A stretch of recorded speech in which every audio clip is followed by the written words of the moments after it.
But I think the main things is at the end of the day, volleyball is volleyball. It's in the same 9x9 court, and the rules are the same. So we. Is that on the back of your shirt? Yeah, it's on the back of the shirt. You did. A little free shout out for you. And it doesn't matter who's on the other side of the net. You need to still execute to the best of your ability if you want a chance to win. What's up going on, guys? Welcome to the 9x9. And just like Brett Wall said, you have to execute to the best of your abilities if you want a chance to win. And that's what we're going to try to do today. This is episode number 74. My name is Everett Delorme, and that is Mr. Rob St. Clair coming in from Chicago for the best 81 square meters of volleyball content on the internet. We are knee deep. Actually, no, we're like chest deep into the VNL now.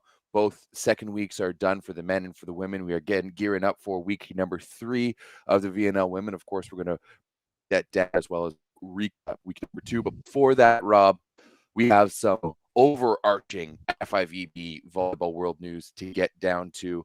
A brand new world championship organizational structure. We know how you're going to qualify for the 2028 Olympics now as well. So, Rob, can you please break it down for us? What we're going to be seeing in the next few years in the FIVB. Yes. So very kind of the FIVB to slip out this casual little news release in the middle of VNL when they thought no one would be paying attention. Like, oh, we're just going to completely fundamentally change the entire structure of a quad. We're just going to completely change how all that works. So starting in now, it has been a weird couple years. We haven't had a normal quad since like 2016 because of the COVID pandemic, and there's just been a lot of format changes. But here's the way it's going to work starting after the Paris Olympics, starting in 2025. We're still going to have the VNL every year. The biggest change is that we will now play the World Championship every 2 years instead of every 4 years, and it will be played on the odd years. So previously, like obviously we had one last year and played in 2022. We assumed that there was going to be a World Championship in 2026. Nope, not anymore. It is now going to be a World Championship in 2025 and 2027. And now the Continental Championships will take place on the even years, so 2026 and 2028. So that's a pretty serious change. That is a pretty serious fundamental change to the international volleyball calendar. This comes with a couple things. One is a change in the World Championship tournament format. And really the only two changes, we don't have to talk about this really, but now that the World Championship will take place with 32 teams, which is a lot. It's a lot of teams. It's a lot of teams. And it's going to be a lot of garbage teams. A lot of really bad teams. And it'll be a lot of bad teams. It'll be 8 pools of 4, and then the top 2 from each pool make it out to a 16 team straight up single elimination bracket. So 32 teams, but these tournaments will be actually shorter. They're only going to be about 2 weeks long and only 7 matches per team at most if you make it to the medal round. So that's a little bit different. And we now know the World Championship qualification process for those 32 teams. That's posted. There's not that much. This doesn't matter that much. If you host, you play. If you're the reigning world champion, you play. The top 3 teams from each of the continental championships the previous year qualify. And then the rest of the field is filled up with the remaining highest ranked teams in the world. That's how you get to play the world championship. But fine, understandable. The biggest thing here, though, as it is for every quad, is how do you qualify for the Olympic Games? This completely changed this year with the total restructuring of the Olympic qualification tournaments that we'll play in like October or whatever. They completely went away from the continental system. It's really all about that one tournament and then your world ranking. And then we're going right back. It completely ditched this year's system for the next quad. Now, for LA 2028, we know that the United States will play as the hosts. We are going back to the Continental Championship model with the 5 Continental champions from 2026. Love that. So that's something. One, huge. Obviously, the biggest winner in this is Canada, and we'll talk about this. Yep. We'll talk about this in a minute. But we're going to know half the Olympic field 2 years before the tournament even happens. I think that's pretty crazy. So you get. Yeah, I didn't even look at that. Oh, yeah. 5. So because the Continental Championship is on the even years now, it's the 2026 Continental Championship that will produce 5 Olympic teams, and that's going to really set that field. Half of that field is going to be set 2 years in advance. I think that's kind of crazy. Then the next 3 teams will be the top 3 finishers at the 2027 World Championship who aren't already qualified.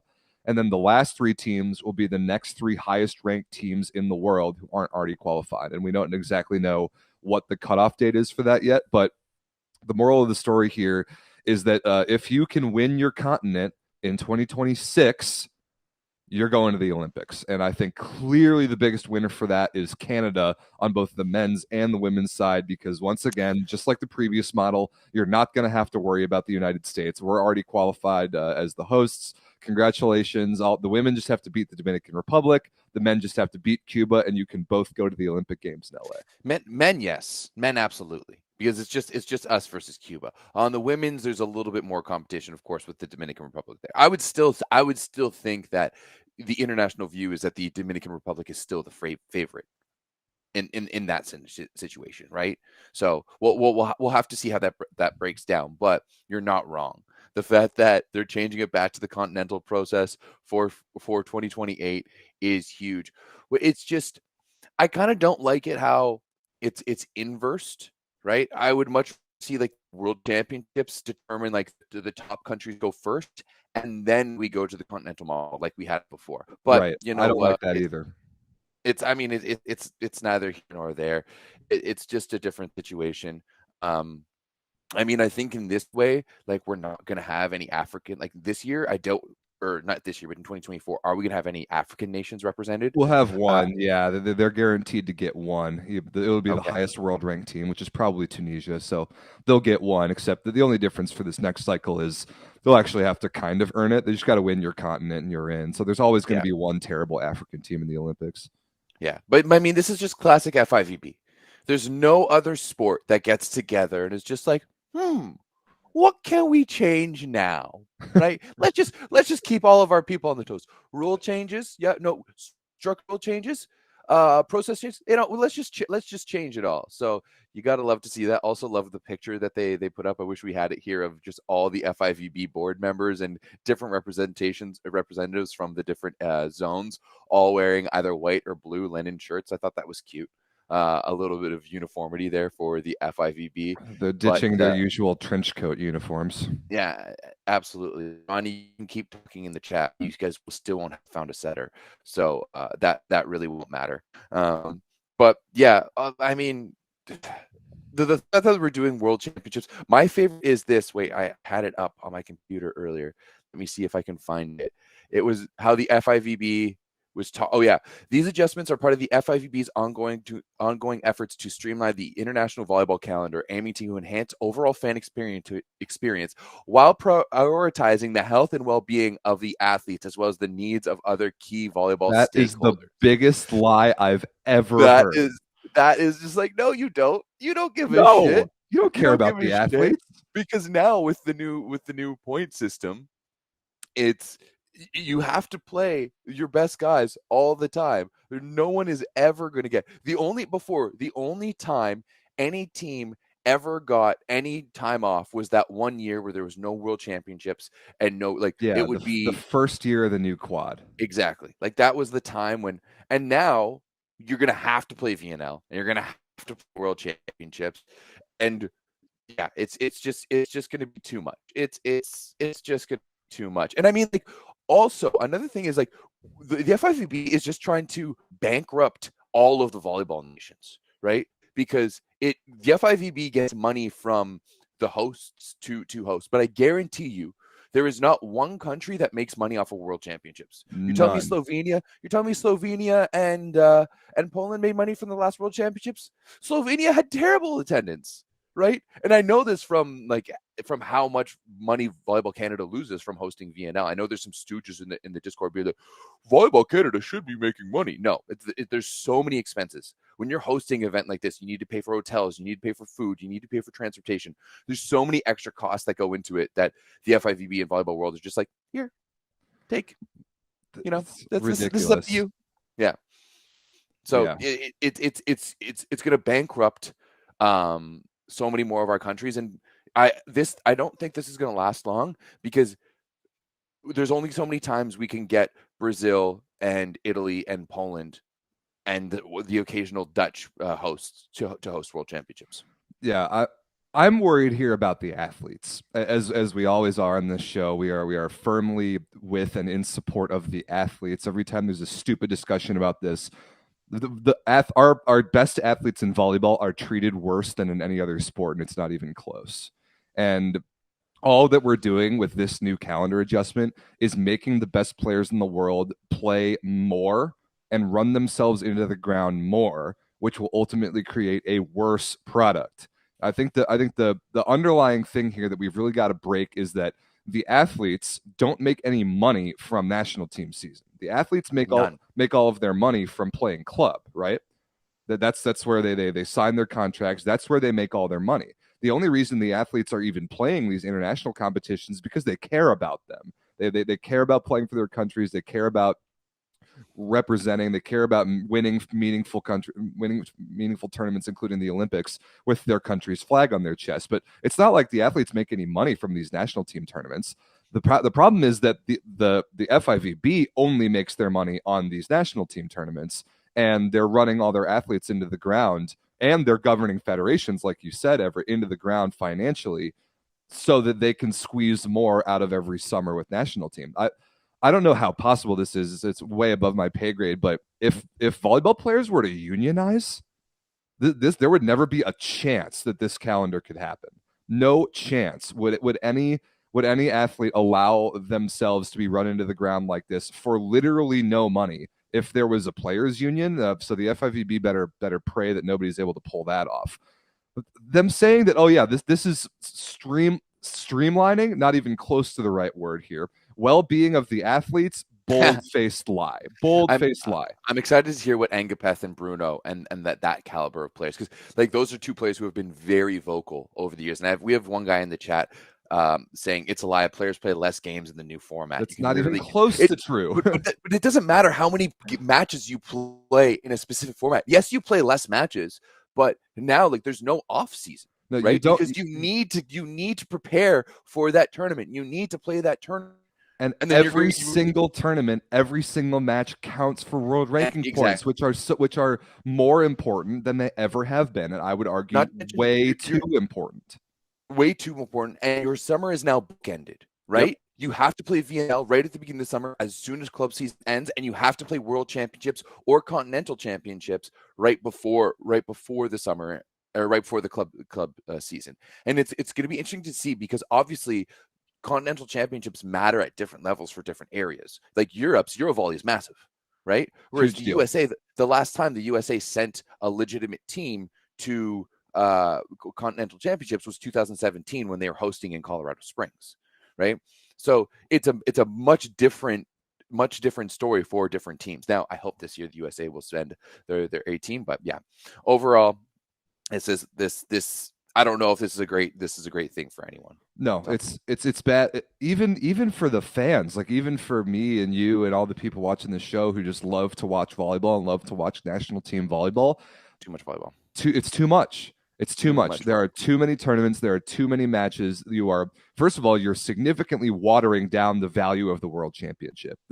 Playing the world championship twice in a cycle makes winning the world championship way less valuable, especially that first one. Like the 2025 world championship won't matter at all. But the more matches there are, the less each match matters, and the less you're going to see the players you really want to see. It's overall bad for the sport. Yeah, absolutely. It's not great. No, it's not great at all.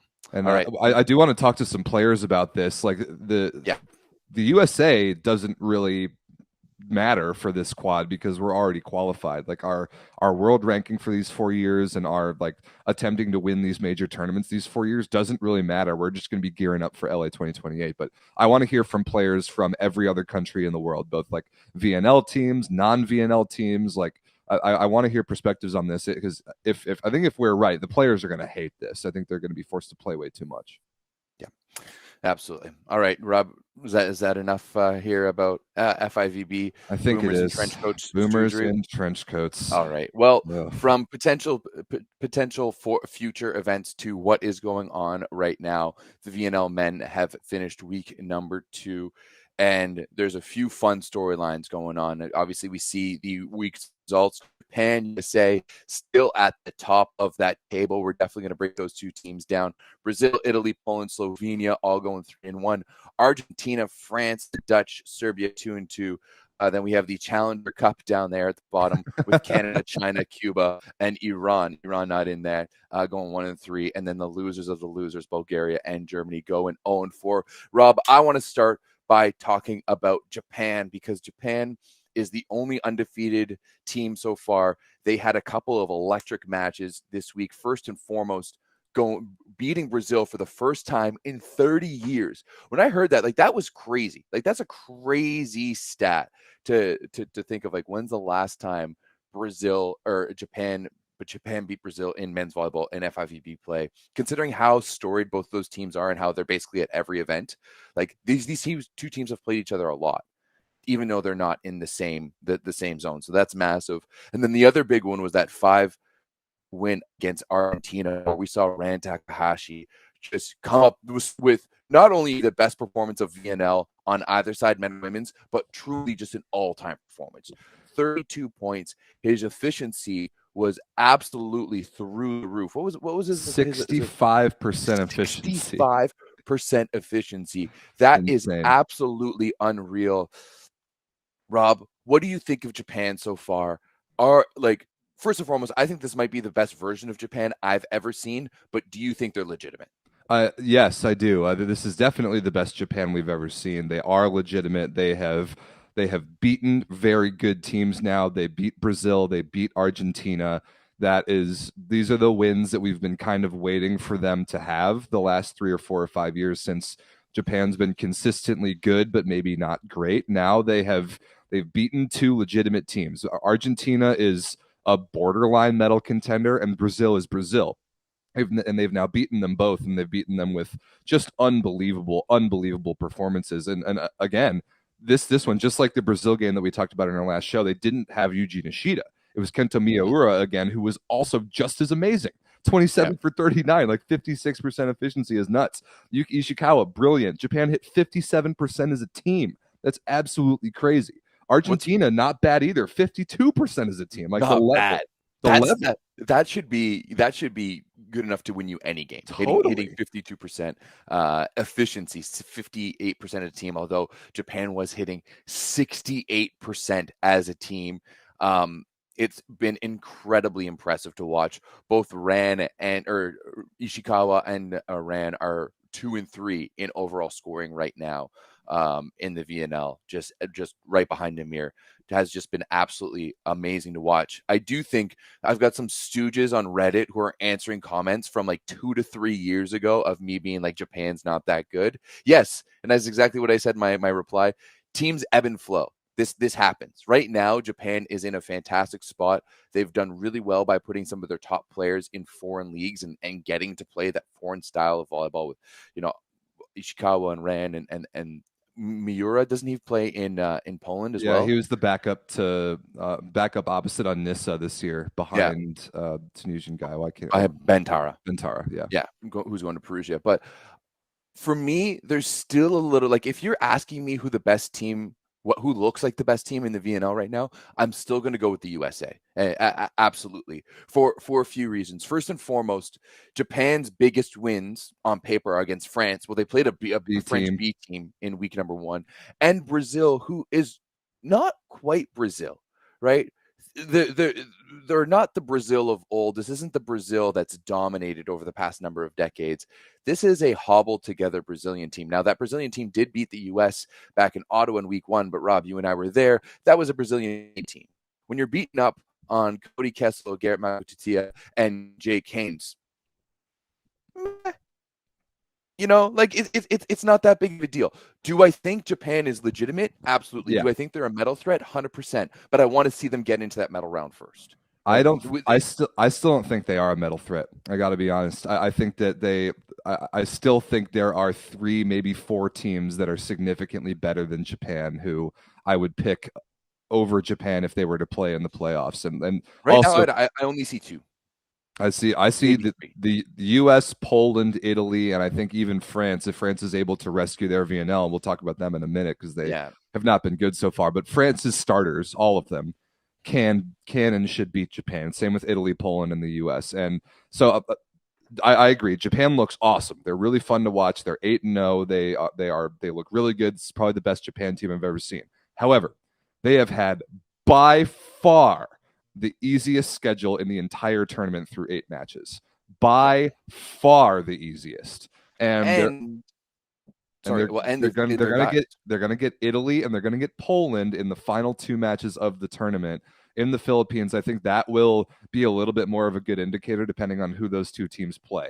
Like depending on Italy and Poland's rosters. But Japan, like they're gonna have China and they're gonna have the Netherlands. They're probably gonna be 10-0.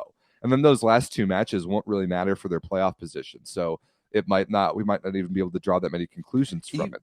Even that Dutch game is one that I'm going to be interested to watch, because the Dutch are pretty skilled all around and they have Namir, right? I don't see Japan being able to stop or slow down Namir because they haven't played anyone like him on the right side. Once again, like they play Argentina with DeCecco. I think that's a different result.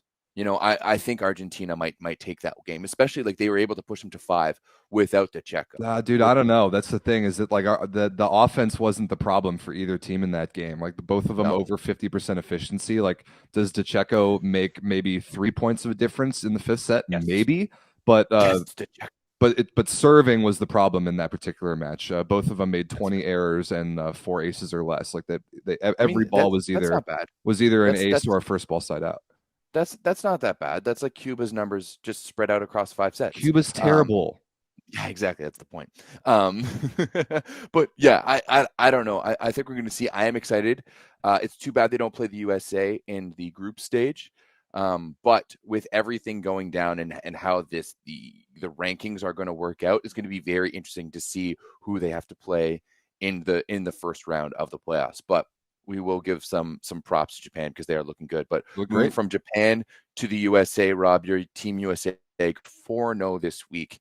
I think absolutely demolishing everyone in their path. The first couple of games, yes, whatever, but those last 2 especially, a 3-0 against Iran, and then absolutely bullying Poland in that last match. 22-18-19 were the scores.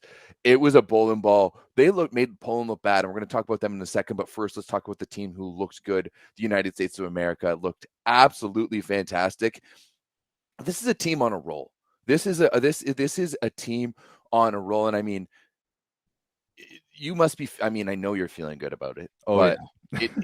it is fun volleyball to watch from the United States of America right now. We are feeling it. It is extremely fun to watch. I was so happy to beat both Iran and Poland in particular in the fashions that we did. The Iran game, I mean, the obvious number is 13 aces. 13 to only Mr. 13 service errors. Where is Fat Ron? Aaron Russell, 7 aces for Aaron Russell. Like this, it couldn't be more fun for me to watch this after the pure horror story that was the 2021 Olympics. To be serving this well now is night and day different in the best possible way. And if we can continue to put this amount of pressure on teams, we will be favored and could and should win against every team in the entire VNL. It is awesome, but it's not just that. It's everybody. Everybody is contributing. Matt Anderson quietly is destroying people and looking great. Doesn't need to be flashy, doesn't need to bounce balls in system. He is so rock solid. I love all 3 of our primary outsides. I love all 4 of our middles. I love Micah Christensen, and I love Eric Shoji. I am just thrilled with the way that we're playing right now. And against Poland, what like you said, what a bullying. What a bullying. 7 aces, 38% efficiency as a team, 8 blocks, served Wilfredo Leon into getting substituted out. He hit 8% against us. Our block defense is awesome. Our just everything. There's not really a weakness I can see on this USA team right now, and they're still having the most fun in the tournament. It's really a treat to watch.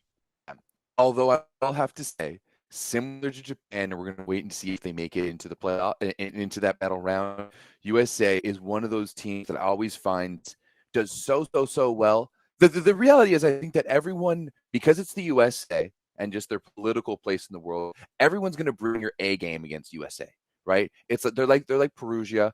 They're like Manchester United back in the day. When you play against the USA, you're going to bring your A game, right? You're going to bring it up against them. And this is why we see US have like one mediocre game in the semifinals often and get knocked down. So that's where I'm a little bit worried for the US moving forward into the medal round. But so far they look absolutely phenomenal. This team looks like a team on a warpath, and like there's no doubt to me that they look like the best team in this tournament. They look like the best team in the tournament. They are like the points between Japan and USA. There's only 1 point between the two of them, despite USA having a loss, and just because the US hasn't gone to 5 at all, right? Nope.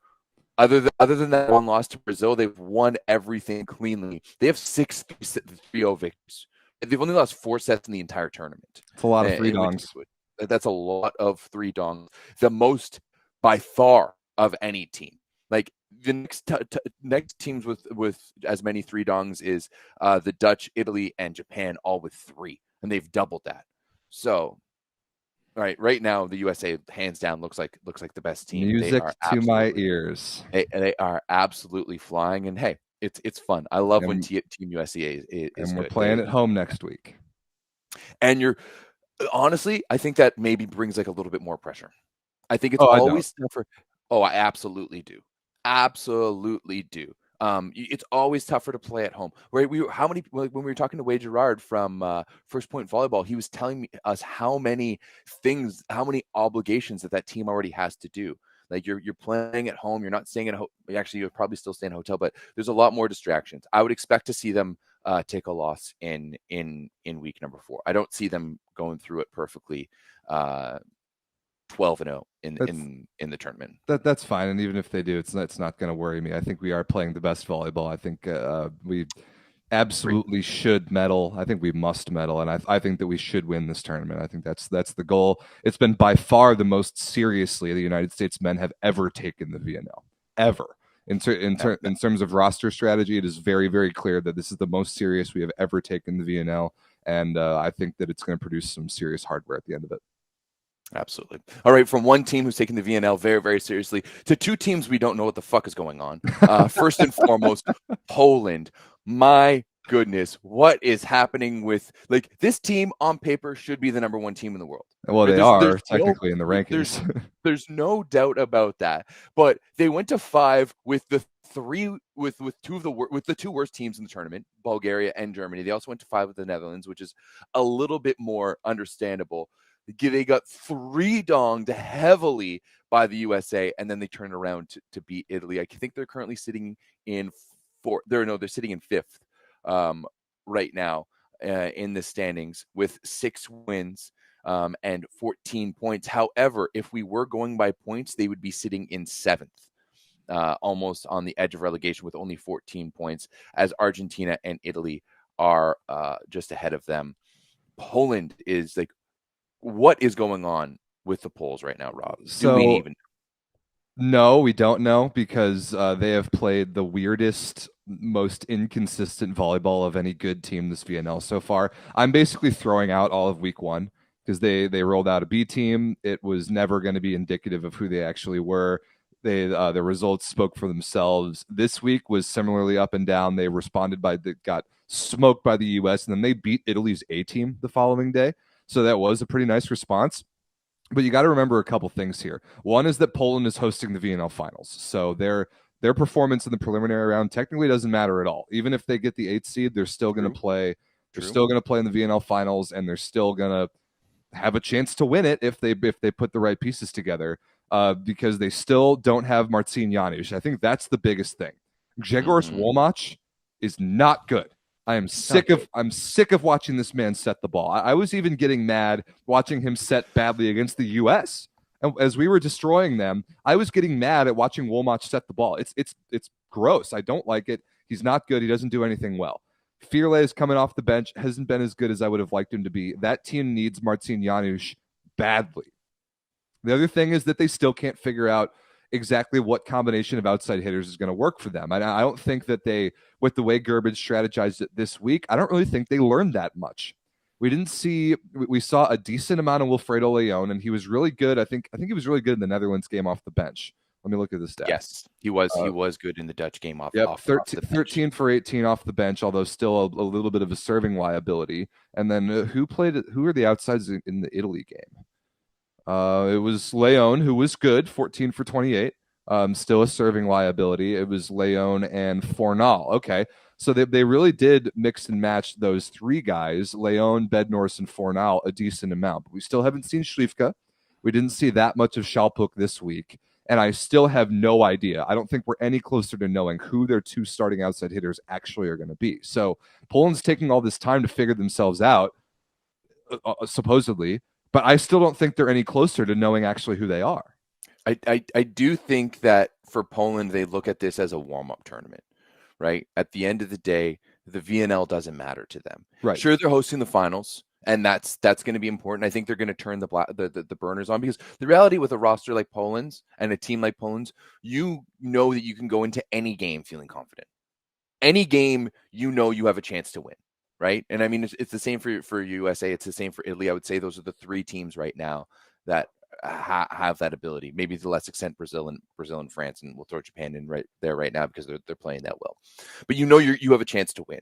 But ultimately, I think Poland looks at a few things. First and foremost, Euro volleys. How many years in a row now has Poland choked? Blown it at Euro volley. So that is absolutely going to be massive. And then, of course, without a doubt, the Olympic qualification. So they're still figuring out a lot, and they have so many moving pieces and so many moving parts to figure it out. And we're still early in the national team season. Yeah, so the jury's still out. Like they're gonna. I think the real indicator will be the VNL finals. They're playing it in Gdansk. They're gonna bring the guys. They're gonna try and win the tournament, and that will be the first real checkbox on are they figuring out who they are or not. Yeah. Absolutely. Speaking of a team that isn't really figuring out who they are, and they do not get the luxury of hosting the VNL finals, is France going to miss the playoffs? Are the defending champs going to miss the playoffs? Dude, they might. Rob? They really might. Do we have a graphic of the standings right now? We do. Can we pull that up? Because you're going to look and see France down there in 10th. They have a 3-5 record. This week did not help. That loss to Argentina really hurt them in that first match. They only picked up, what were they, 2-2 this week? Yep, 2-2 this week. Yeah, I mean, lost to Brazil for 0 points yesterday. Yeah, lost to Brazil, lost to Argentina. To me, like, beating Canada is not an accomplishment. Same right with Cuba. now. Like, same with Cuba. You got to beat up on two of the challenger teams. One team just doesn't have enough horses, aka Canada, and the other team is going to give you half of your points. Like, the stat sheet, like Cuba was terrible against France. They made 34 errors, so they just gave them the win. Very bad. France is not in a good position, and they have a tough schedule coming up. They've got to play Germany, was it Germany or Bulgaria? I think it's Germany. That's their only kind of gimme game. But I know because they're going to Anaheim. I know they have the U.S. Let's see. Yeah. They have Iran, Serbia, the U.S., and then Germany. And I think they need to win 3 of those games. If you don't get to 6 wins, I don't really think you have much of a chance of making the playoffs. And maybe they lose to the U.S., but they need to beat Iran, Serbia, and Germany to even have a chance, in my opinion. I mean, Serbia's ahead of them in the standings, right? Serbia has more wins than them. That's absolute must win. Iran is one behind them, right? They're playing the two teams that they're going to be sandwiched behind. France is going to beat Iran. I'm not worried about that one. Are they? Yeah. Iran is looking pretty good. I don't. No, think, they're not. Like, I think Iran's an afterthought. Iran's won 2 games. They're an afterthought. They're not going to make the playoffs. They have only won 2 games. I guess they fight well, but they just can't get the job done. No, right? Morteja on the left side is just not good enough. They just have Amin, but still, like, France needs to go 3-1 to be able to catch the Netherlands, at least. Right. And the Dutch have a pretty tough schedule as well, but they also play Germany. So France is really, really on the bubble here, and I think that they are very much in peril of not making it at all. Yeah, so all the French people in our Discord need to they need to slow their roll. Everyone's been calling for Gianni's job. It's way too soon to do that. The man won you a VNL last year. It's his second year on the job. Chill out. Chill. You still don't have Irvin Ingapeth, who I can't believe we're saying this, but he's the most important player on your team, and you need him. How much does this Badly. make you rethink that you think Jean Patry should have won? Because right now we have France without our Ingapeth and with Jean Patry. You've been saying quite a bit that you thought Jean Patry should have won the MVP of the Olympics. Still do. Does this make you? I don't know. We're seeing how instrumental Ingapeth is in France's success. Without Ingapeth, France is a very average team. Okay, not very average, but they're not great. That's like the discussion of MVP being most valuable or best player of the tournament. Totally different conversation. But yes, Irvin Ingapeth is very important. They need him. They need him for reception. They need him to make actual good choices attacking out of system, which so far Clevenot and Tilly haven't really done. Stéphane Boyer played, I think, a little bit too much this week. He was way too error prone. They also, I think they need Nicolas Legoff back. Daryl Bultor is invisible in the middle, in my opinion. And he can bounce balls against Canada, but that's about it. Congratulations. Yeah, great. So I think that it might be a little bit too little too late for France. They're going to have to pull a bit of a miracle in week 3 to make the playoffs. And there are other good teams that are also trying to make the playoffs who are in a bit of a better position than France in terms of the standings and their schedule in week 3. However, if France were to not make the playoffs, they wouldn't really panic about that. They would still be a favorite to go win Eurovolley. They're hosting the Olympics, so they don't have to worry about Olympic qualifiers. Like, the big picture, France is totally fine. It just would be really funny if the defending champs were to miss the playoffs the following year. Yeah, absolutely. One thing that Never Lucky is coming up with the chat: Iran without Amin in USA, which is a huge, like, he has been. Iran now, I think, might go 0-4. Yeah, like Iran's a non-factor. They're a complete non-factor, but they're a core team, so they won't get relegated. They won't make the playoffs. We don't really need to talk about them. Yeah, but France might not make the playoffs here, and that's going to get a little spicy. All right, Rob. Now let's move on now to the relegation race that got real spicy. Of course, my team Canada did beat Bulgaria, put ourselves in a good spot.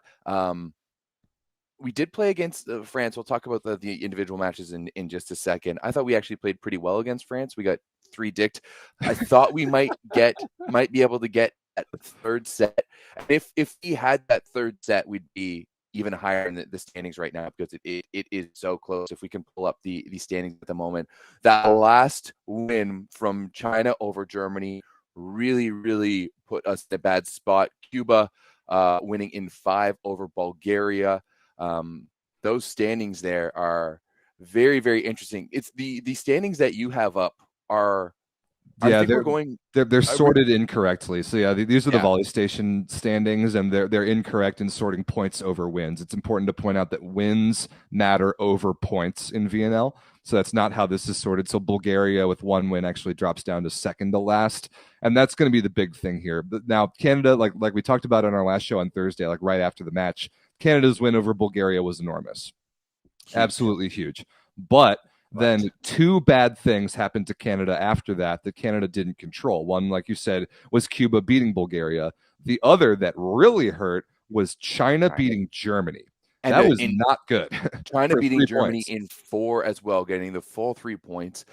I was telling you, I think I said after our loss to Germany in Ottawa that, like, if we get relegated this year, it's going to come back to this game. Absolutely. Right? It's going to come back to this loss to Germany, because as we've seen, Germany has been pretty terrible. I don't see Winiarski, like, if Winiarski gets fired after this VNL and doesn't even make it to Eurovolley and Olympic qualifications, I wouldn't be surprised.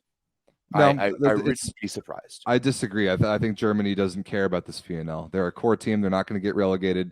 They need to. They're still missing their probably most important player, which is Zenger at libero. Not having him has made a huge impact, and they're punting this tournament. They're looking towards Olympic qualifiers and Eurovolley. I don't think Winiarski is going to get fired at all. But Germany has been Canada's worst nightmare in this tournament. Like, they beat you guys for your only win, and then they surrendered a really strange loss to China. And now, and we can talk about this a little bit more on our show previewing week 3 of the men's. about really the details of the relegation race, but it's going to be either Canada, Bulgaria, or Cuba, or maybe China. China's in there too, you know, for because sure. That's it. All you need is, because the reality is in that first week of week 3, that first match of week 3, Bulgaria and Germany play each other. Right. That to me is going to be one of the major deciding factors. Bulgaria loses that. There's a great chance they go 0-4, and if they go 0-4, they're out. That's it, because they only have one win. It's donezo, absolutely. So if Germany can get a win against Bulgaria there, then it's going to be good. If Bulgaria somehow finds a way to win against Germany, and I'm hoping for this here, that's when things get really interesting, because they've already got 6 points. So a win would at least add 2 more. They would be up to 8. Both China and Canada only have 5. Yeah. So I think if Bulgaria beats Germany, they're safe. And if they lose to Germany, they're probably dead. I think it kind of does come down to that one match. But then if Bulgaria beats Germany, then the most important match of the tournament is obviously the very last one, China versus Canada head-to-head. Yeah, absolutely. So, I mean, Cuba does have a bit of an interesting schedule as well, too. They have to play Germany as well. So, yeah, we'll have to see. Cuba is still on the docket, right? The reality is if China or Canada just take a few sets, and then one of them in those other games before playing each other, that's all that's separating right now. Is between Cuba, Canada, and China. It's just sets one's lost. Yep. Yeah. And it's all by very, very little. I think Canada and China are down to points ratio right now. Yeah, dude, it's gonna be tight. It's gonna be tight. It is absolutely going to be tight. But hey, that's what makes it exciting. Yeah. All right, Rob, do we want to break down some of the other results here real quickly? Yep. From week number 2. Let's run them go down. Yeah. So last show we did was on Thursday. These are all of Thursday's results right here. We already talked about Canada, Bulgaria, and Serbia, Germany. But then after that on Thursday, we saw the Netherlands put up a very good fight in a 5-set loss to Poland. That match was very good. And then Slovenia beat Cuba, which we don't need to talk about. But we haven't really talked about the Netherlands yet, and I think this is a good chance to do it. I thought they had a pretty good week hosting at home. They played a bunch of 5-setters. They won some, they lost some. They rode Namir a lot. Didn't see Wouter Termat that much. Saw a bunch of different outside hitters. I think the Netherlands is exactly where we kind of thought that they would be after seeing them in Ottawa. They're a fringe playoff team, and it's going to come down to what they can do in week 3 if they're going to make the playoffs. But they show flashes of playing really, really good volleyball every so often. They really do. I'm a little bit disappointed in their loss to Serbia. I thought that was one that they maybe could have pulled through, especially since Serbia out attacked the crap out of them. Serbia had 70 kills compared to the Dutch only having 58. Serbia outdug them as well. Kujundžić was massive in this one with 26 points. That might be his best performance so far, period. But I was expecting kind of the Dutch to be able to pull through, especially they were really close. They went up 2-0 against on Poland when they went to 5 against Poland, and they looked pretty good. So I was hoping to see them kind of come through with a little bit more. But to me, I really think that they need to stop kind of fooling around with Jorna and just going right with Van Garderen and Toenstra. I think Toenstra is really, really good. Yeah, I think that's their correct outside hitter combo. But yeah, the Netherlands, I mean, they beat China this week. Then they played 3 5-setters and lost 2 of them. I mean, it's no shame to lose to Poland in 5. I agree. I think they should have beaten Serbia. And then they did get the win over Iran, which was a great one. This Netherlands-Poland game, I'm looking at numbers, see if anything meaningful jumps out. Teister Horst started. He was really bad. Van Garderen came in off the bench and was awesome. I think if there's meaningful games, I agree. I think it's Van Garderen and Toenstra at outsides. This is one where Leon and Kurek came in off the bench to kind of rescue this for Poland, and they did. They went up in the 5th, no problem. Jakub Kochanowski was really good. He had 5 aces. Played most of the game. Okay, come on. 10 for 11, 2 blocks, 5 aces for a middle. That's rock solid. 17 points to lead his team. That's the Cuba we know for sure. Yes, it is. So that's it for Cuba. The Cuba. Big difference there, eh? Speaking of Cuba, they laid an egg against Slovenia. They took the first set and then laid down and died, gave away 1 million points for free as they do on Thursday. So I think that's enough for Thursday. Friday, We talked about the United States getting 13 aces over Iran. This is the day of the three dongs, all 4 three dongs here. Argentina beat Bulgaria, yeah, whatever. Italy beat Serbia, yeah, whatever. France beat Cuba, yeah, whatever. I don't think we really need to talk about any of these games.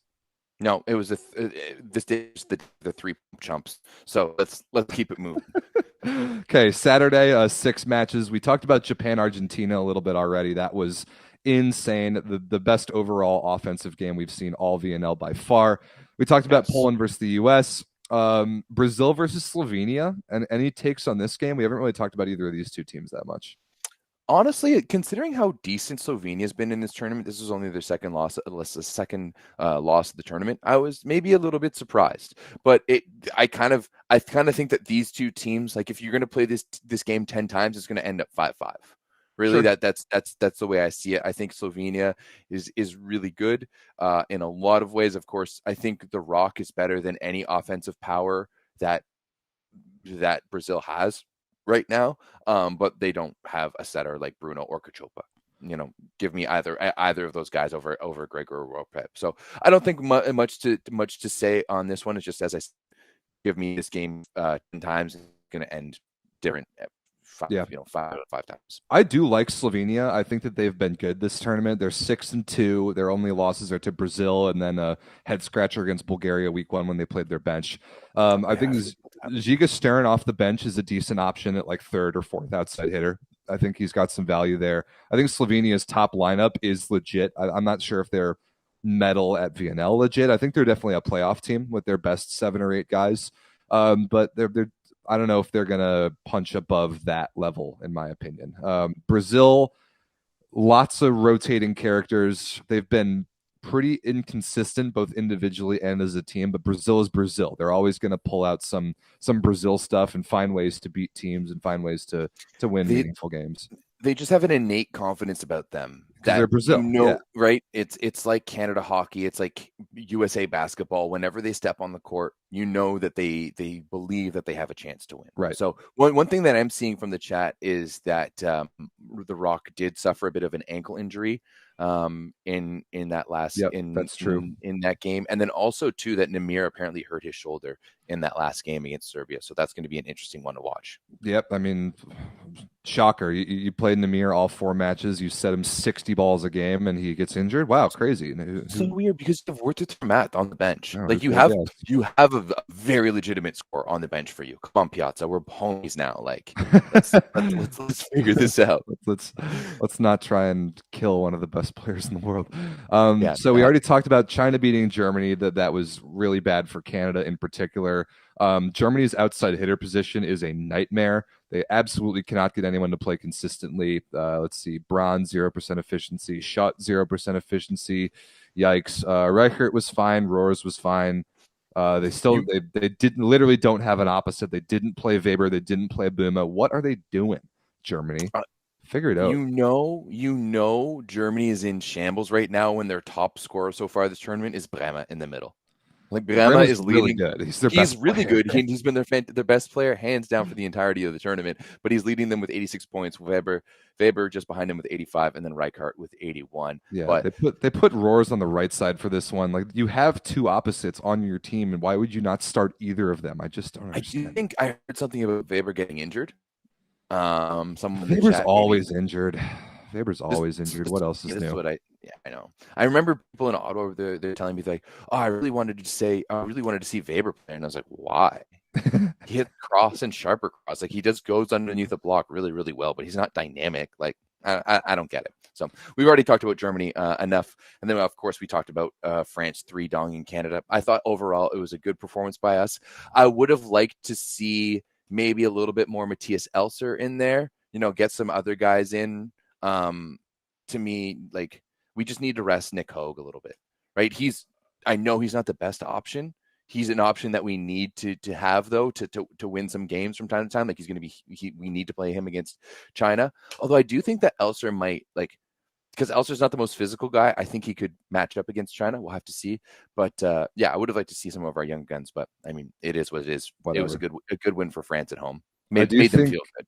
I do think the best day, at least that we have to talk about since our last show, is yesterday for sure. These 4 matches 100%. yesterday were outstanding. Poland rebounded to beat Italy, which I definitely would not have picked after the form of these two teams that week. I think we should spend a little bit of time on this. Italy, statistically, not bad. I mean, all the numbers, I was looking at the stat sheet yesterday after the game, and everything was pretty balanced. Kurek and Leon both perfectly fine on offense. Fornal, pretty good on offense. Slightly better serving, slightly better offense and reception for Poland, but really this is a pretty balanced game. I'm not. I mean, it was at 5:30 in the morning my time, so I didn't watch it live. I wish I had more conclusions from this, but I guess I don't know. Poland needed it after getting embarrassed by the U.S. I don't really know. You got any takes on this one? It looks like they just dumped. I mean, I didn't watch it. I went out on Saturday night pretty heavy, and then I had to work yesterday, so I went straight from my bed to work. I mean, it looks like they just dumped a lot of balls to the outside. 36 attempts to Kurek, 28 to Leon, 25 to Fornal. Only 10 went to Kuba in the middle. And then who was their other middle in this Huber. one? Dude, Huber had a bad week. He hit way too many balls out of bounds. Huber was 1 for 6. Yikes. Yeah, you got to be better than that. Is not great. It looked like Kuba Italy is was awesome. Blocking fantastic. Kuba is always awesome. Looks like Italy was blocking fantastic, but you know what? I'm wondering if Italy's starting to come back down to earth. Italy, to me, is a team that I don't know how much actual pressure they can put onto you. And I think maybe Gianelli has there was a time when I had him in the best setter in the world. I don't know if I have that anymore, especially when you look at his team's efficiencies and how their team is scoring. Italy is always going to be a threat, but they've never been the favorites. Even last year at VNL, they got stomped by France in that bronze medal match, right? Or was it in the semifinals? France was semifinals. Poland was the bronze match. They got stomped in both. They got stomped in both, and they were just irrelevant. And that's why we didn't pay them much attention heading into the World Championships. And lo and behold, they ended up as World Champions. I think that they like playing that, not underdog, but kind of flying in under the radar a little bit. Yeah, I agree. I mean, what we were talking about at the World Championship last year was that Italy's really good at bending the other team, bending their opponent to their level and to their play style. When Italy can do that and totally dictate the pace of the game and execute their game plan better than the opposing team can, that's when they're really good. They're probably not the best team in the world on paper, but they can execute matchups really well. And yeah. I mean, this is a VNL game. People are in the chatter saying that Gianelli didn't have his best. All right, whatever. There's not that much. When are we going to see Spertoli? I mean, we saw him sparingly off the bench, probably as a service sub here. I would like to see him legitimately set some games. I really would. He deserves it. He's really good. I'm speaking for all Canadian fans right now. Italy will buy Spertoli off of you. we'll start a GoFundMe. And we'll buy Spertoli off of you. Spertoli would make Canada instantly so much better. Absolutely. No hate on Luke Kerr, who's been our number one setter so far. I think he's done a fantastic job. But hey, he's just first international competition. And he's 28 years old. We need someone who's a little bit younger and plays at that top position. And I would put Spertoli as a top 10 setter in the world, probably easily. All right. Cuba beat Bulgaria in 5. This is big for Cuba to have really any chance of not getting relegated. They needed this win as they're pretty likely to go 0-4 week 3. What was it? 18-16 in the 5th. This was nuts. I mean, hey, Cuba's starting to struggle when Ronnie ditches them to go hang out with Leon in Rotterdam instead, because that's exactly what he did. That was great.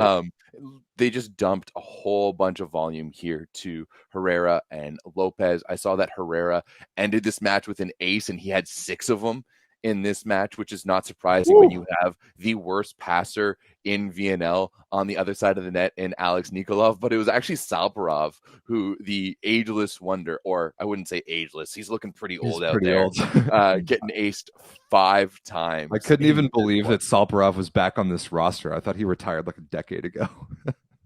Yeah, it's bad. So, I mean, good for Cuba. This win, I'll admit, will probably keep them in. Right, it probably keeps them in the VNL. Had they done it, it would have been really solid had they been able to do it in 5, just like Canada. But yeah, Cuba is Cuba. They somewhat limited errors in this one. I mean, they only made 22 service errors in 5 sets, which is better than the 20 service errors that they made earlier in the week against someone in 3 sets. So that's that. But I mean, I think Cuba to me has to be the biggest disappointment of this tournament. I mean, I don't think they can be the biggest disappointment in this tournament when Bulgaria was up 14-11 in the 5th and blew it. That is the biggest disappointment of this tournament. Yeah. Scroll up in the Volley Station stats. So you had I'm looking at the play-by-play here. So 14-11 Bulgaria. Then Lopez gets a kill, 14-12. Then Lopez goes on a serving run. Easy transition play. Margarejo gets a kill, 14-13.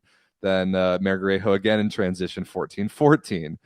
Atanasov, 15-14. I think then there was a challenge. Yeah, Cuba won a challenge. What's going on here? Nikolov got a kill. Another challenge. Salparov got ace twice and to lose the match. Like this was pretty nuts. I need to go back and watch the last 15 minutes of this match. Yeah, 14-11. 14-11. Great win for Cuba. I don't know if they're going to be able to get any more, to be honest. Like this might be the end of the run for Cuba in terms of getting wins. But hey, I mean, it's going to be really interesting to see what happens with Cuba after this tournament if Vives is still their coach, as we've been hearing all these rumors. Who does Cuba have? Oh, okay, they have Germany, so they have to play USA, Serbia, Germany, and Iran. Those last two are pretty lucky, especially Iran without Amin. And without anything to play for. Yeah. Okay, last two matches to go through really quick. Netherlands losing in 5 to Serbia. We already talked about this a little bit. We saw Namir go to the bench, maybe hurt his shoulder. Termat came in off the bench, was excellent. No surprise there. Namir did, though, have 7 aces in 2.5 sets, which is absolutely insane. You did shout out Miran Kiyunzic's performance. He was very good, 20 for 34. That is excellent. Good for Serbia. I mean, these two kind of head-to-head are battling for that last playoff spot, and I think really either one of them could grab it at this point. Yep, absolutely. And then finally, let's wrap it up with Brazil against France. And Brazil, I expected more from France in this one. This one got spicy, dude. Did you watch the 4th set of this? No, I was at work. This one got spicy. I was not around yesterday. Then I will give you the takes because I watched this game. Hit me. There was another refereeing situation here, and there have been far too many of these in this VNL where just the officiating has been far too inconsistent. Lots of bad calls, lots of just disruptions in the game, and so this one was an antenna chase down. Like Brazil went to go chase down a ball that went arguably over, maybe inside the antenna, was called to have gone outside the antenna. So they pursued it. They brought it back outside the antenna. They sent it over, ended up getting the point. France freaked out. Everyone in the arena thought the ball went at least over the antenna, if not inside the antenna. But because we don't have line judges, the up and down official are standing in the worst possible places in the gym to see where the ball goes in relation to the antenna. And then as France was complaining about the call, and as Gianni was going and trying his best to get carded, the ref told him, oh yeah, sorry, this is a judgment call. You can't challenge this. So if you don't have the right officials on the court, if you don't have line judges that are the ones capable of making this call, it needs to be challengeable. Why are we not able to review things when the systems are not in place to get the call correct? It's insane that we're continuing to have these problems in week 2, and just all these officiating issues. So many points have gone to the objectively wrong teams, or at the very least, you need to be able to confirm that these calls are being made correctly. And the French people are losing their minds, and for good reason. I think they got screwed here. And then there were net touch challenges, like on. There was a Flavio block where Flavio, by the way, has led the league in net violations this tournament. He's bad. Even from the exhibition games against Canada leading up to it. He in the net way too much. So he correctly got called in the net for one. Then he blocked the following ball. They wanted a net touch on that. Didn't get it. I thought it was close. I think the net was moving from something else, but there's just a lot of spice, a lot of inconsistent officiating, and especially that antenna call should absolutely be reviewable, and it's insane that it's not. I cannot believe that we can't take a look at that.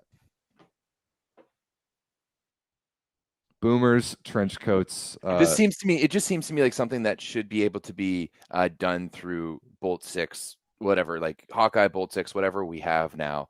Like we should know the area and volume of the court. Like we should be able to calculate all this, but we don't. So volleyball is volleyball. I mean, not to mention, I mean, we talked about last week, Argentina and France played a game where the challenge system went down for 3.5 sets. And again, we didn't have line judges and the referees were just hopeless up there. Like, because apparently the Wi-Fi went down. Figure it out. All in all, I think after going through a week with VNL in Ottawa, I think we have to actually give some credit to Volleyball Canada. I kind of agree with that because hey, that the buzzer was the worst thing, and that's just because bad. the two jacks couldn't handle it. Yeah, the buzzer was bad. I can't wait to see how USA Volleyball performs as an organization in Anaheim. As we know, the hosting like duties and all of that isn't on USA Volleyball. Volleyball World took that away from them. Yes, I know. It's not even the USAV who's running it.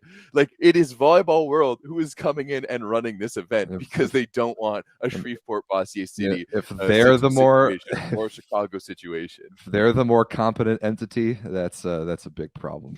That is absolutely a big problem. Okay. All right, that breaks everything down for week number 2 in the men's VNL. Once again, looking at the standings here: Japan, USA, Brazil, Slovenia, Argentina, Italy, Poland, Netherlands, Serbia, France, Iran, Bulgaria, Cuba, Canada, China, and Germany. And we will set up week number 3 on next Monday's show, right here on Volleyball Source. But Rob, before we jump over to the women, we've got a couple of things to talk about. First and foremost, of course, that volleyball.store. If you want some of our merch, you want the 9x9 gear, you want the spicy volleyball gear, all the other fun stuff we got, head over to volleyball.store and use the code SPICY for 15% off. 15? 15% off. That's a nice little deal. Great stuff over there. The 9x9 squared logo rules. Pick up some spicy volleyball stickers. That's a good one. They're like $1. Pick them up, put them all over your stuff. That I have several of those. They're great. Also, everybody's favorite segment. It's time to talk about Where's Daddy. Daddy Stankovic is hidden somewhere in every episode of the 9x9. And when you find Daddy and comment where he is in the main YouTube comments after the stream is over, if you're the first one to find him, you get a shout out on next week's show or on the following show. And on our last show, you can see Daddy Stankovic there, suiting up for his new country in Italy. You see him there. He's on the left. He's next to Riccardo Spertoli. I don't remember. Who is he? I don't remember. Is it Rinaldi? Maybe. I don't remember whose face I put Daddy Stankovic over, but yeah, it might be Rinaldi. Or no, it might be Magalini. Whatever, I'm not sure. But there's Daddy Stankovic there on the left side, like the leftmost player on your picture. There's Daddy Stankovic playing for the Italian national team. Our friend Devin from the Volleyball Coverage channel was the first to comment where Daddy was. Devin getting on the board. Let's go. Yep, good one. Several people right behind him. So if you find Daddy Stankovic, he may have already shown up. He might not have. I will say, I think that might have been one of your better Photoshop jobs, because when you sent it to me and showed me, I couldn't. It took me a while to tell, how big the head is comparison. Like it's flawless. So well done. Thank you. My Photoshop skills are not very good. I just have a couple different Daddy Stankovic head cutouts, and I just find places to copy paste them. I've started to do a little bit of color matching. I'm trying to get more sophisticated. That's what this one, like it looks seamless, right? Like it looks real good. So I definitely applaud you. I can't wait till you show me after this one where you put them in this episode. So if you find Daddy, comment where he is on in the main YouTube comments after the stream is over, and you get a shout out on next week's show. All right, Everett, is it time? Of course, it's Monday. There's no VNL being played today because we have to worry about week 3 on the women's side. It's time. This time next week, we will know who the playoff field is on the women's side. And of course, unfortunately, this week for us North Americans, by far the worst viewing experience in terms of time zones. The VNL is going down in Korea and Thailand. So if you're in North America, you basically have no chance to watch any of these games live, which is a real shame. So going down in Suwon, Korea this week, we have Germany, the Dominican Republic, Bulgaria, the United States, Poland, China, Serbia, and of course, Korea. Thanks for participating. Thanks for hosting. Maybe you'll win a set at home, but probably not. Also in Bangkok, Thailand, we have Croatia, Canada, the Netherlands, Japan, Turkey, Brazil, Italy, and of course, Thailand. So 2 East Asian host sites. One is great. I love the fact I like Thailand. Thailand. I think that's Love the fact that this is a country that clearly loves volleyball. Their women's team has been getting better and better. It's just bringing a new flair to it all. I love the fact that we're going to Thailand. Hate the fact that we're going to Korea. Hey, you suck? Host. They do suck. They certainly do. So Korea's so bad, dude. It's just frustrating.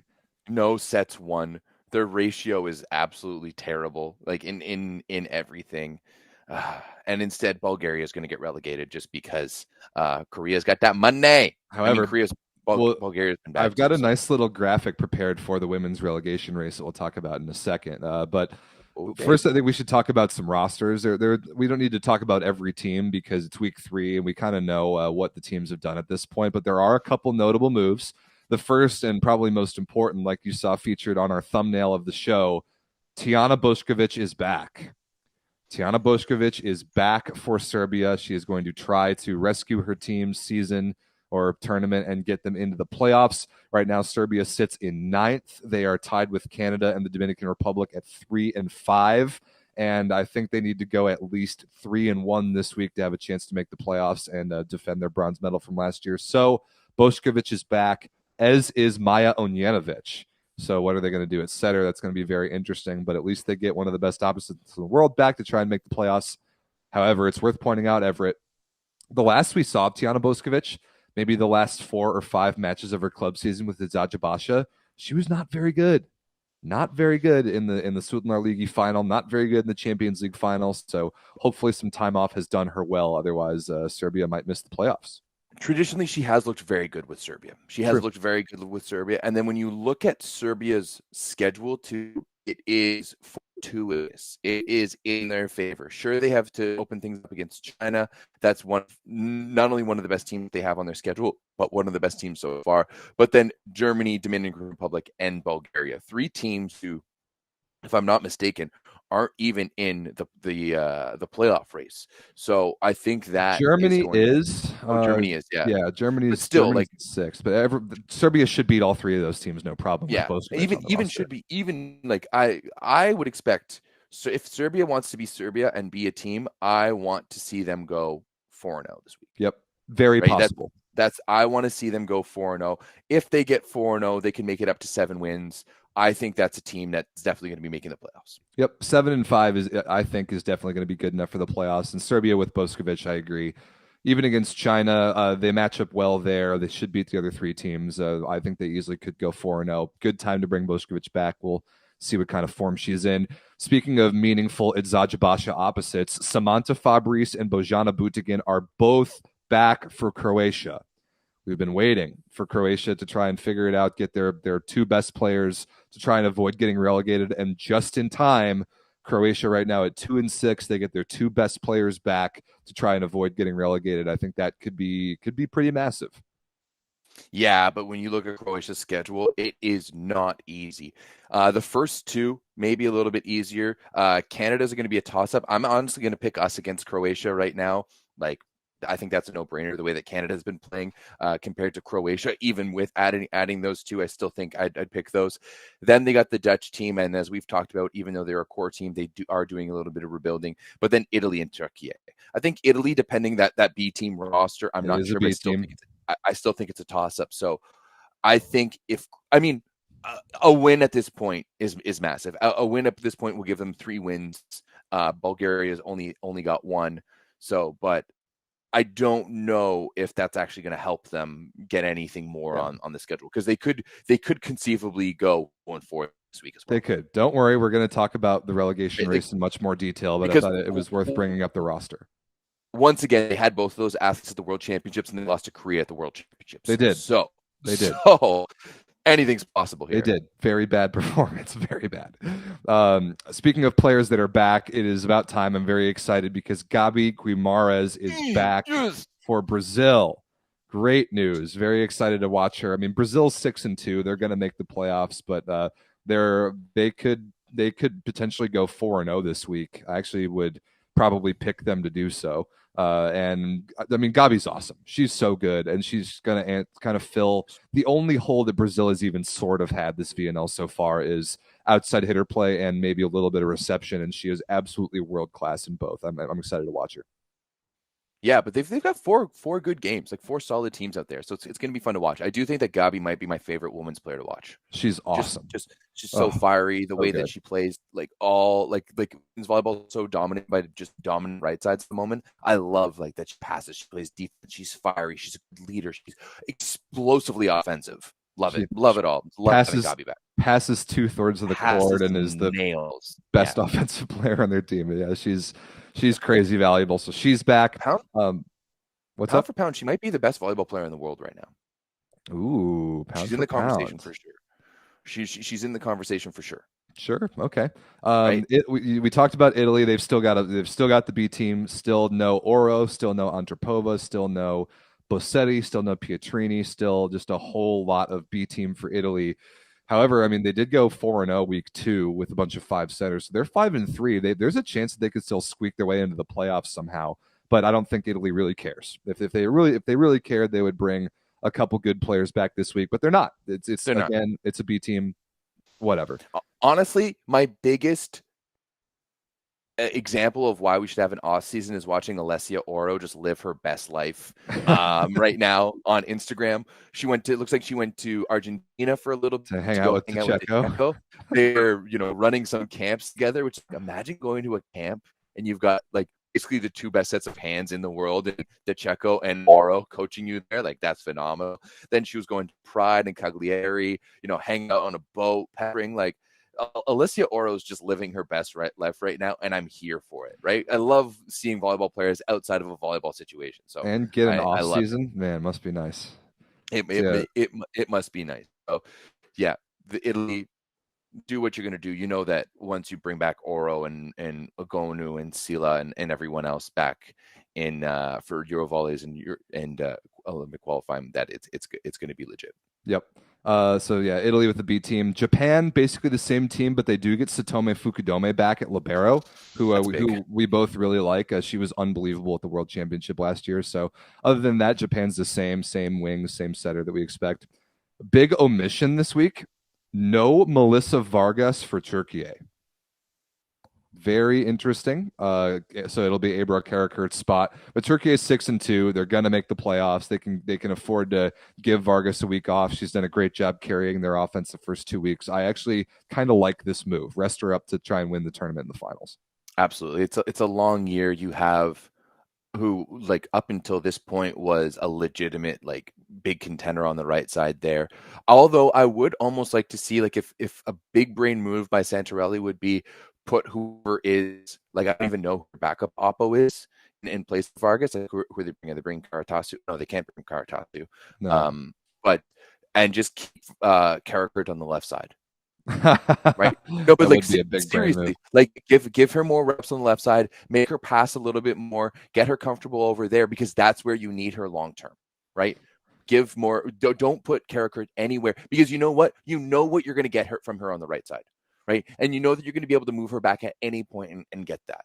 Right now isn't the time you need to win. It's pool play. It's VNL. It is the least, like, in terms of importance for this summer, it is the least important matches you're ever going to play, right? So just keep Karakurt on the left side, keep working her out. I think that'd be a big brain move by Santarelli.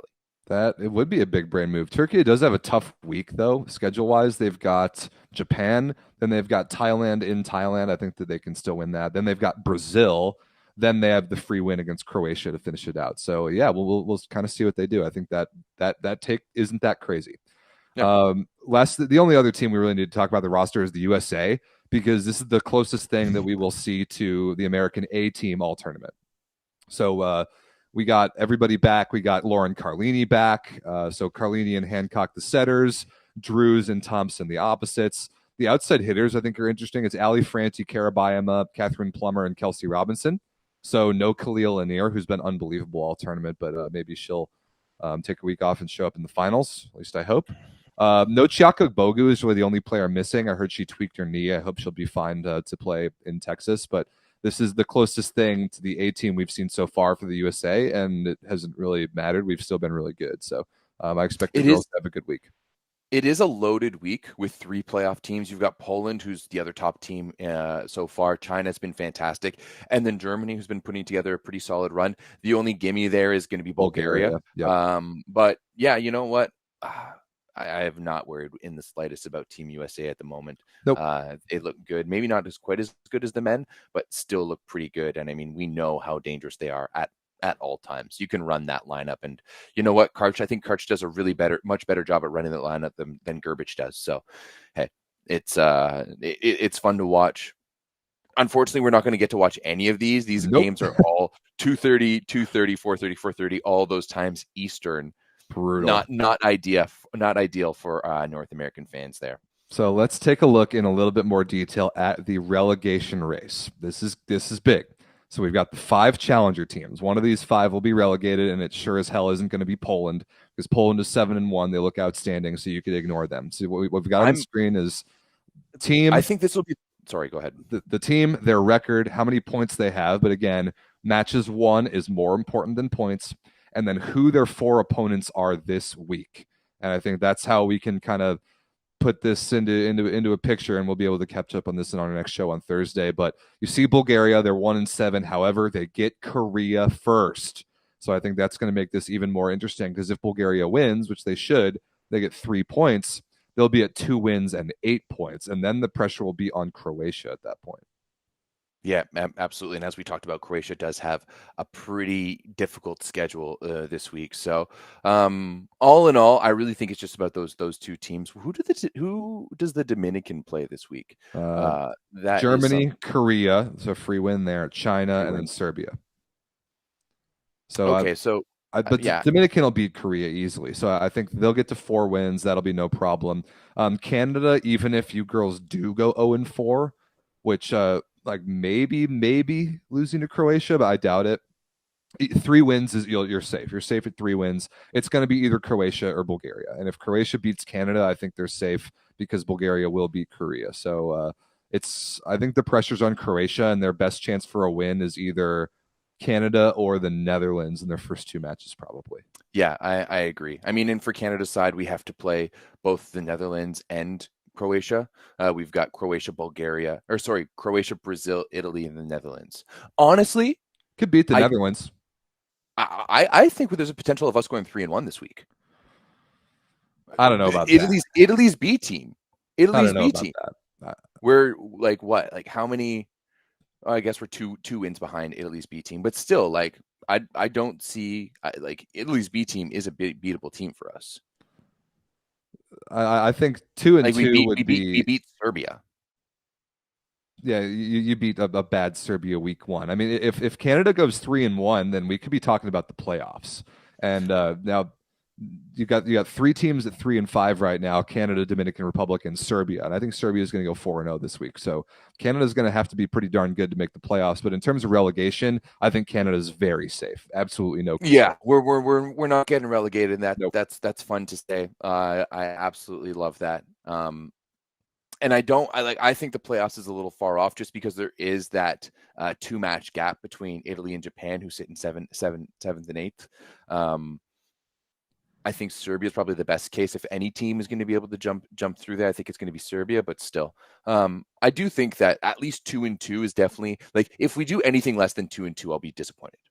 Okay, fair enough. Right? I on paper, I think we should beat both Croatia and the Dutch.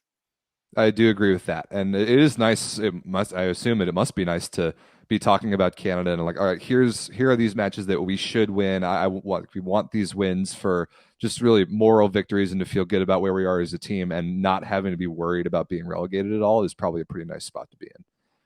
Wish we could say the same for the men. We're talking about the women right now. We are. We're talking about the women. So I think you can sum up the relegation picture in Bulgaria should beat Korea. If they do, they'll be 2-7. They'll get their second win. They'll get some points. Then it will come down to, can Croatia get a win potentially, or get some points to maybe break the tie with Bulgaria? That I think is going to be it. But again, Croatia has Fabrice and Budigin back. That is big. They're throwing everything they can out there to try and stay in the VNL.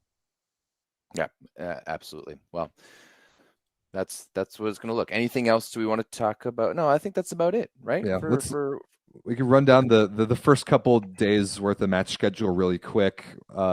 So Tuesday, Germany, Dominican Republic, Bulgaria, Korea, gross. Croatia, Canada, then Thailand versus the Netherlands. Wednesday, United States versus Poland, China versus Serbia. Both of those games are really good. Japan versus Turkey, and Brazil versus Italy. Actually, all four of those games on Wednesday are pretty good. Too bad they're all overnight for us North Americans. Then Brazil versus Italy is at a decent time. It's at like 9:30 Eastern time. Oh yeah, okay, yeah, that's not bad. That's like a wake up and watch. I might on like tomorrow morning. I might wake up and watch Canada versus Croatia. It's at 6 a.m. for me, so it's not terrible. But that's a wake up, throw my laptop on my lap, and just kind of watch it as I'm half asleep, and I can go back to bed after. No chance will I be watching any of those games. Thursday we get 6 matches: Poland versus Germany, United States versus Bulgaria, Dominican Republic versus Korea. All of those in Suwon, and then in Bangkok, Croatia versus the Netherlands, Brazil versus Canada, Thailand versus Turkey, and then we will come back with our next show on Thursday after those games are over. Yeah. All right. Should be a pretty fun week. I think that Thailand versus Turkey match should be pretty good. Maybe without Vargas, I think that's a chance there for Thailand. I think you're forgetting that at home. I think you're forgetting that Thailand went 0-4 in week 2. Yeah, but they're playing at home. I'm not impressed. Okay, There's one more thing that we have to talk about, and I can't believe that I'm going to bring up the European Golden League, because I don't think it matters. I don't think anybody should watch it unless your team is playing in it. But it does kind of have VNL implications, so we can talk about the fact that Turkey on the men's side has won the men's European Golden League. They beat Ukraine 3-2. It was 15-6 in the 5th, which is ridiculous. So they win the men's Golden League. They will play the Challenger Cup this year again. Remember last year? They'll both play Challenger Cup. Yes, they both will. So Turkey and Ukraine will both play Challenger Cup. Alongside the Dominican Republic.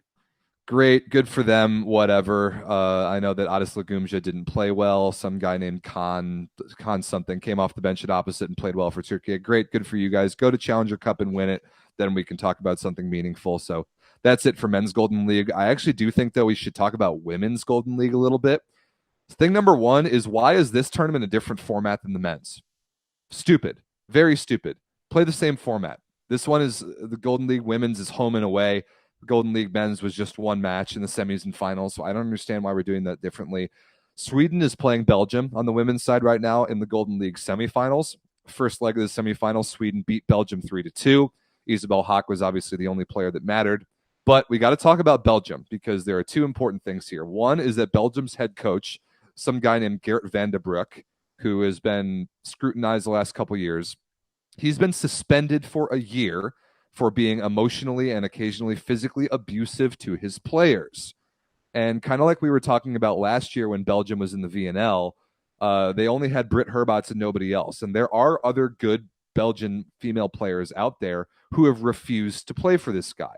So for some reason, Britt Herbots has always sided with this guy, this Geert van den Broek character, who just got suspended for a year. Britt Herbots has always liked this guy. The rest of the Belgian players that are meaningful have always hated this guy and have refused to play for him. So this coach has been suspended for being abusive to his players, and Britt Herbots, in protest for that, in defense of this idiot, has refused to play for Belgium. So this match, Sweden beating Belgium 3-2, didn't have Britt Herbots in it.